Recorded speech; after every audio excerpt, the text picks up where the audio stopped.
America should be warned.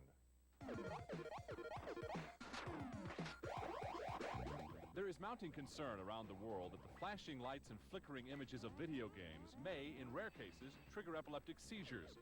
That's the claim in England, where 14-year-old Jasminder Bassi choked to death during a seizure.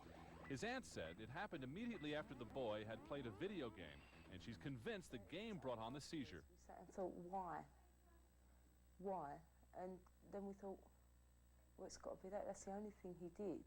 In Michigan, an attorney has filed a $2.6 million lawsuit against Nintendo, claiming the video game triggered a first-time seizure in a 15-year-old girl back in 1988, and she's had to take medication ever since.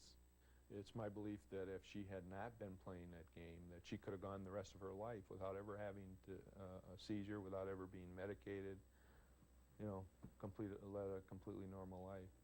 Nintendo acknowledges there is a rare condition called photosensitive epilepsy in which individuals can have seizures triggered by flickering lights. A Nintendo spokesman Bill White says there's no scientific evidence directly linking video games to reported seizures.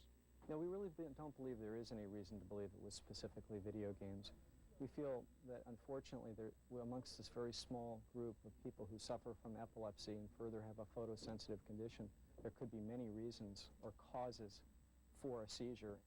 Nevertheless, since 1991, Nintendo has included a warning in all its games sold in the U.S. It says people with this condition may experience seizures while playing certain video games.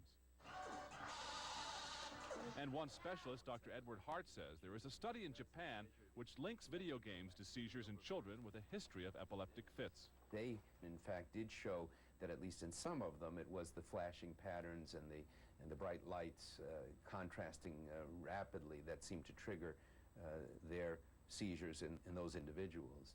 Nintendo has announced